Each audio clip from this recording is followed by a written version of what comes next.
question you gave me this morning. What it means to be egoless. It means life. You know, like true life. You're not dominated by feelings.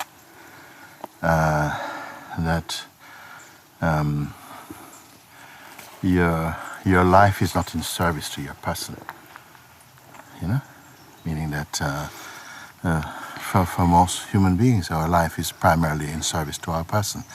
Like, you know, how we are doing. I'm not well. I need this. I don't have any money. It's all about us. That is. And that is such a.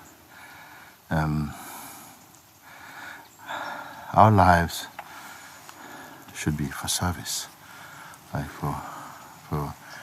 it's like one life in service, not to itself really, but to life, you know. It can make hundreds of people lift the joy of the many of them if you do it in proper service. A life in service to yourself is it's kind of selfish, and we recall like so wasteful, because so much power is in you, and that power is not for your person, you know. And so to be egoless, when the person wants to be egoless, it's very difficult if the person remains. He's trying to be good, and it's okay. It's also a very wide path. Most people, you're told when you read the scripture, love one another and do good to those who do bad things to you and stuff like this, no? And people try to be as loving and as kind as they can be, and it is good. It produces really good results. But there's something sometimes artificial about it, because you're doing it because you're told it should be good. And in a way, we are looking for merits because of it. If I do what is good, I get something. So it's still for ourselves in a sense, no? But when we wake up to the truth, you know, that you are the self cares for everything, for everyone, you know, it's different somehow. The life is much lighter. Your sense of personal problems just vanish. Like, there is no personal problems, because actually there's no person to have problems in that way. Things come up, and in life maybe someone can say, I don't like you, and it's kind of felt. And if they had a lot of poison inside that utterance, you may feel that sadness, but it will never overwhelm you. You know, something just, even you're able to do the right thing, which is to say, you know, God bless you. You know. Sometimes you don't even say it in front of them, because you know that might even upset them. But in your heart, you accept like this, you know? And you take out the poison out of yourself, because the ego is the poison inside the life of a human being. It just makes things bad. It's always selfish. It's always drawing energy to itself all the time. It's always need to be right. It's all of these things. You know, it's very poisonous. But sometimes, not knowing another way, it feels like that's just how I am. As you begin to wake up to the deeper space of truth behind the kind of person, and this is for this reason, this is where like self-inquiry or the invitation brings you out of that, lifts you out of that space and into the space behind, where there's a field of just pure intelligence, more light, more spacious, you see. You already start to feel happy and light. And in your happiness and your light, you naturally want to do what feels good, you know.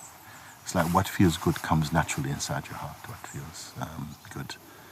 And selfishness just feels, it's like a poison that leaves you, so you're not thinking so much in terms of that, you know. When you find something that makes you happy, you want to share it to make as many people happy as possible. When you go through a door into a space, you want to let as many people come through as possible. It's something like that more, you know? So egolessness is like this. And the more it's dropping away this heavy cloak of ego, of I, me, I, me, my, mine, are just a much, much greater space. That's why I say you come into the God field, and God field has no jealousy, it has no, you know, all this kind of stuff goes, selfishness, you know, heavy cravings, all this kind of just goes. You're in a field that is just naturally disappears, naturally. And even everything just gets picked up in it. It's like it takes care of every aspect of your life and the lives of those you love. But then where you love don't stop, it keeps expanding more and more. So that's to be without ego. It's the most powerful thing in the whole world. Like ego is the darkest force in the world. And then freedom from ego is the most light and beautiful force in the world. And that is, for me, the challenge of living as a human being, is to transcend the egoic identity. And but it seems very rare in our world, because so much is put on the person. And, it's like our first love, and we love that first. But you're meant to love the self, but not the person, the self first. But we tend to love it last. And it is like that we first grow up with identity strongly and all me, but we're never happy really like that. We need so many things to matter. We need money, we need friendships, we need partners, we need nice things in order to be happy. Whereas someone who is free of ego can just be happy, you're just happy anyway. Wherever you put them, they're happy. They're not competitive, they're very broad in their dealings. They always think for the feelings of others and stuff like that. It's very beautiful. And my wish and prayer is that it just becomes contagious again, just to be happy, that beings just enjoy, when we have like group actions and stuff, people learn to see that they can work together and produce something beautiful, and they love it. When in Montage and now, the climate has become the vibration has become so much higher, so that the feeling of love is easy. It's not, people are not pretending to love, it's kind of genuinely feeling the vibration. Where does vibration come from?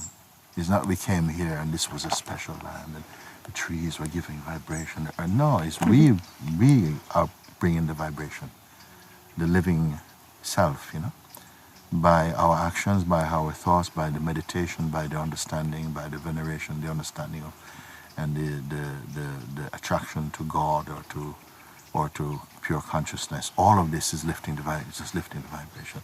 So it becomes palpable. Even people who don't know about these things, when they come, they feel something. Well, I feel good here. I like being here. What are they responding to? They're responding to something in the vibration of the place. They probably don't know the philosophy. It's not important, even the philosophy.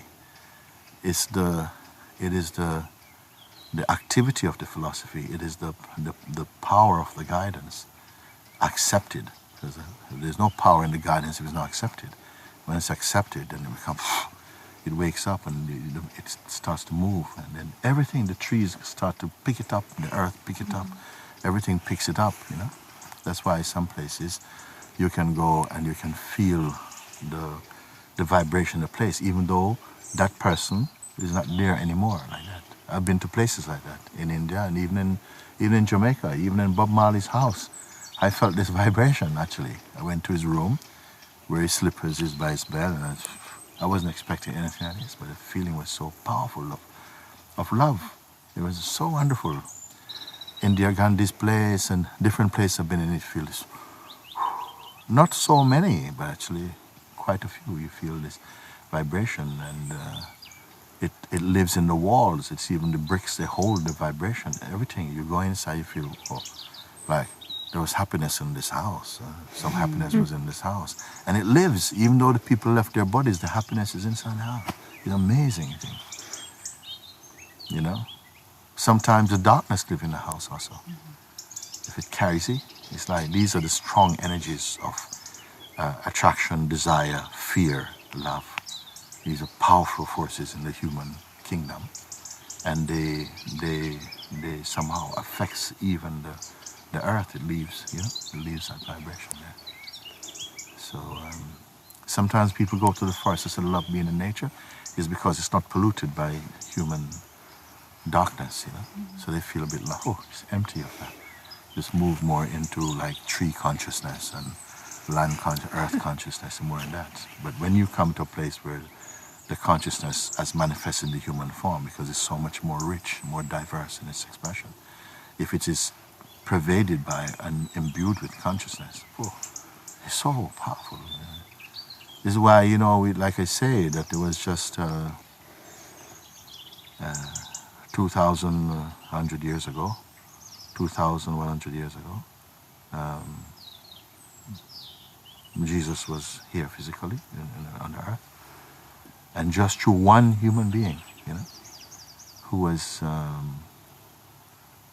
just embodiment of God consciousness.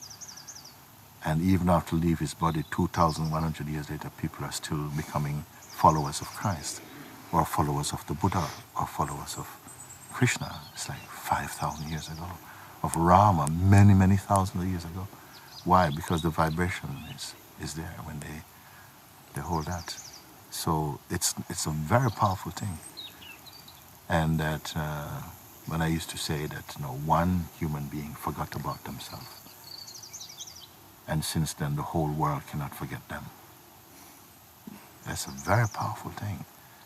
By forgetting themselves, meaning to override the ego, to just don't listen to him. They transcended that. And their influence, their presence, their words and presence, impacted on the lives of millions of beings. So they are examples, and each of these human beings have exactly the same kind of blood type like us, looked at the same moon and the same stars and the same sun just like us. They still had appetites, they got tired, they sometimes didn't sleep, they had friendships, they had people who hated them and stuff like that, but still they were just glowing in the spirit of truth, in the spirit of God. So that for me is the fulfillment of a human life, to wake up into the truth of what you really are, and that is what God is, that you're inside the God kingdom, inside your heart. That is what is. A human being that just merely follows scriptures alone on the surface is not enough. Their life will change. It will impact on the lives of other people, but in a soft way. But the one who abandons their ego and plunges fully into the God ocean, this one rises up, and becomes a guide in the world, even if they don't speak. There are some beings who never spoke, they don't speak, but their presence is so powerful because it's so much inherent in their being, this presence of God, that people just be in their presence and they're transformed like that. So for me, that's what it means to be without ego. It's the most powerful thing in the world. If I were to meet two people, one who's been to Venus and lived there for 6 months, and one who's just lived in a cardboard box for 6 months in meditation in the garden, who has awakened to something, I'd go there anytime and be with this one. I don't need to speak to an astronaut about life, because they could just be equally as full of ego. But the one who has transcended ego inside himself, that would be my happy date. I'd rather go sit there and just to be with this, to be in that field of beings, even beings who love God or who are searching for truth. That is holy company. Just to be in the company of seekers of truth is called auspicious as well. So I feel that we are in the right place like this. That more and more beings are finding true happiness, not a trip, not, we are going to conquer the world. No, just finding one by one is enough. Finding one by one. And that light, moving in the world is something. Because I don't think the world needs more books about spirituality. They need human beings who embody the truth rather than books that write about the truth.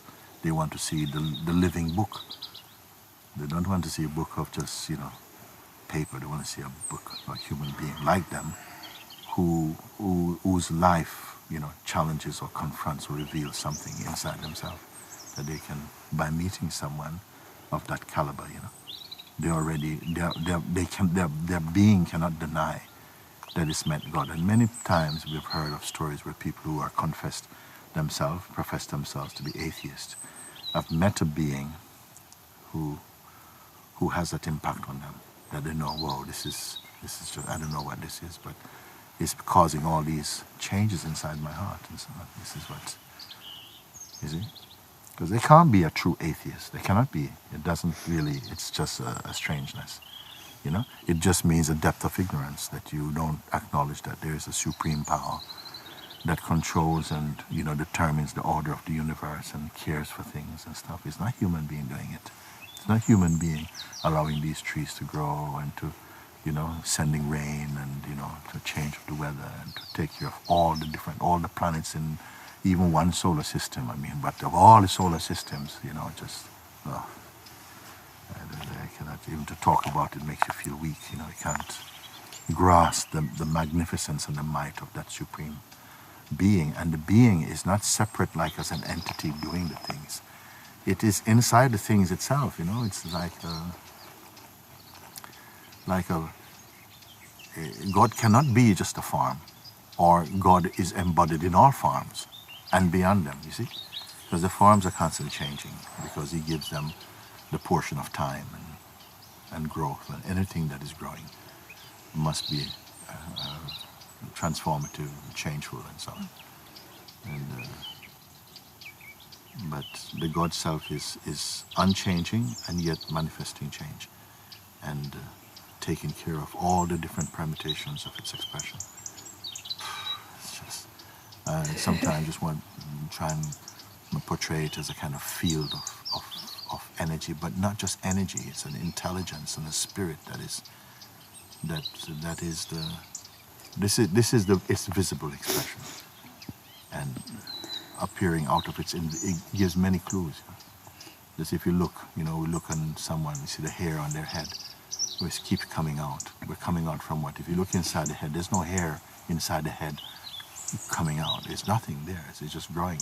It's to show you that out of emptiness I create all these things, and sustain them and bring them back to emptiness. You know, it's too magnificent to talk about it.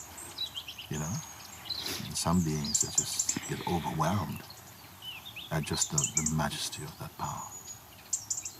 So that power is the source of your own sense of self.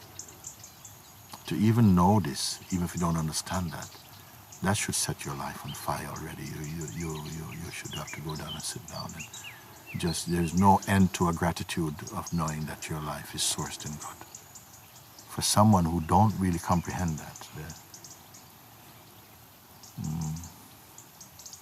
also that is designated by the power that there will be beings who don't feel that for a while, and then eventually they must wake up to that in themselves. So an auspicious life for me is the life that moves away from the ego, which creates a blindness inside the being and make us just, you know, be concerned about earthly things, and as opposed to the one who is aware and living in that awareness, and then living as that awareness.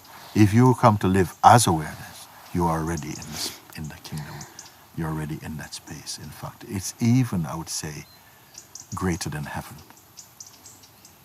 if I can say something like that. Because when that feeling came, you know, I just thought, is that blasphemous to say? No, I felt if heaven is of images and objects and so on, then they are also in time, in that kind of time. It may be one of God's days, could be 1,000 of human, you know, could be 1,000 years. Who knows? But whatever it is has to be changed. If there are different levels of beings and so on, you know, this, then of course there's still the process of evolving and growing is still there. But in the pure awareness, it's like it's not concerned about growth. It is so perfect, you know?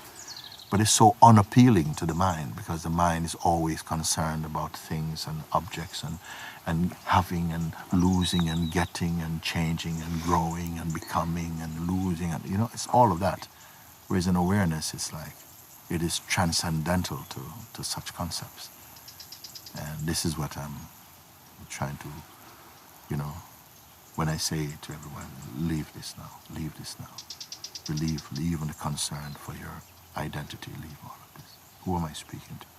To the intelligence that don't hear this enough.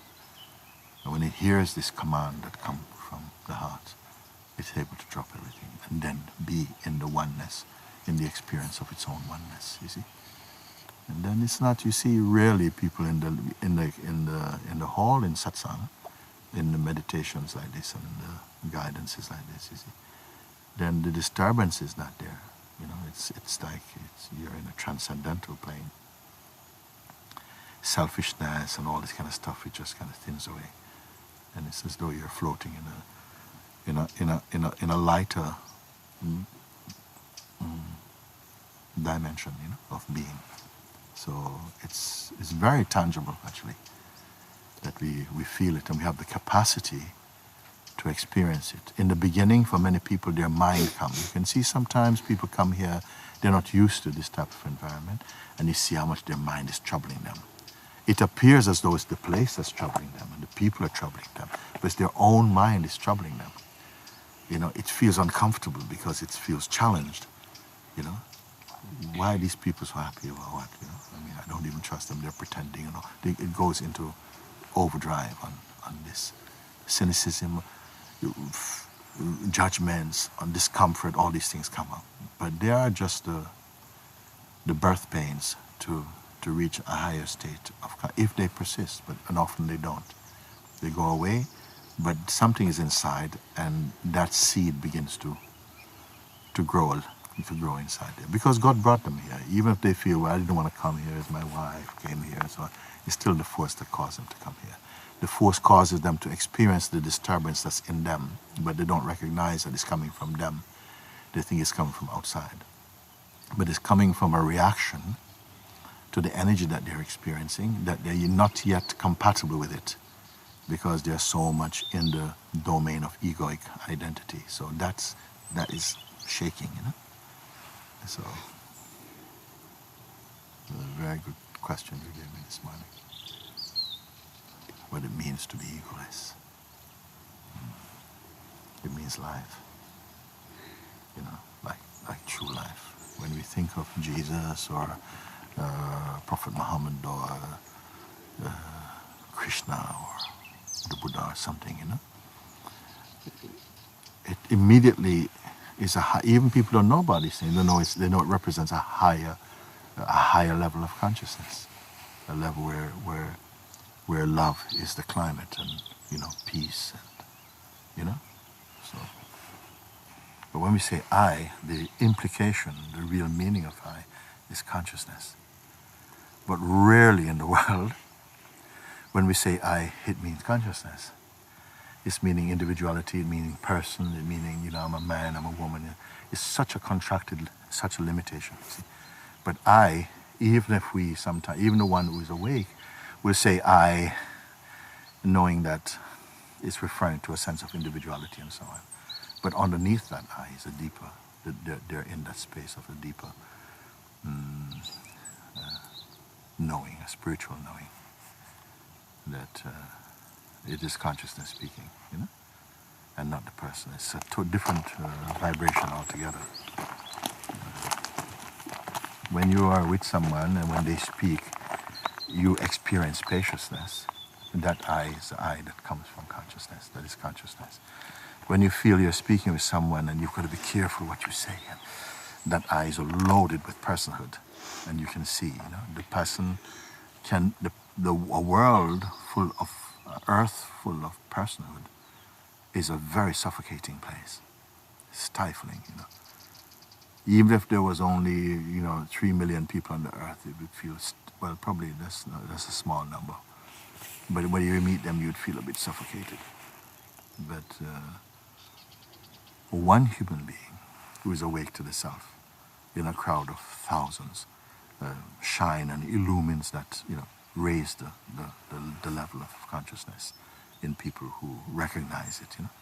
Because something in us can recognize that you're standing in a higher presence. You know? That's what happens there. Yeah. Because even without being told, people start to behave differently to someone who's awake. They just behave, they can't help it, they behave differently without knowing consciously, oh, that person is someone. No, just they behave differently. They may start in the beginning by being, you know, that's just treating like, oh, this regular thing. But gradually, the presence begin to, sort of percolate and to kind of move more deeply inside you. And it changes them. Their climate starts to change. They start to feel more kind, more open. They want to do things for you. It's like that. That's without knowing anything about spirituality. It is commanded in the world. That's when one of the hadiths of the prophets say that when God created the world, it says that God commanded the world, whole world, serve those who serve me, meaning those who are searching for truth, serve them, and make weary and tired those who serve you. You understand? It's a powerful thing. Mm-hmm. Serve those who serve me, meaning serve those, take care of them who honor God and truth. Make tired those who serve you, who serve the world. Make them tired. Is that a curse? No, it's a blessing also. Because when you get tired of your own rubbish, then maybe there's space finally to say, you know what, I've got to try something different. It says, make weary those who serve you, because their service is in vain.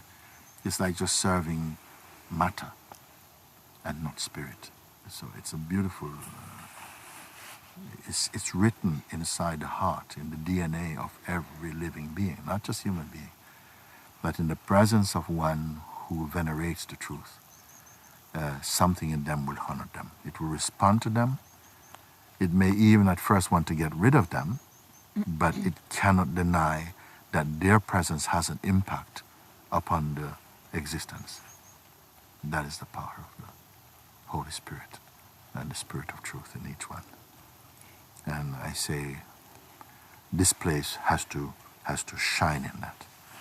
It has to, as long as I'm here, it has to be that our focus is on, cutting the ego. And not just cutting ego, but living in the truth. Because if your life is only trying to cut ego, maybe you don't even taste the full joy, You're too busy trying to cut ego. But I say, but I'm showing you the truth also, in the meantime. So as you are, you're trying to cut ego, you find the truth, you put down your cutter and just rejoice in the truth and let truth cut the ego. Isn't it beautiful? Yes. Yeah, the truth cut the ego. Why your hands have to cut the ego? You see? That's what the invitation does. That's what the invitation does. The invitation takes all the dirty work, the grime and stuff out of it and brings you into the lap of God.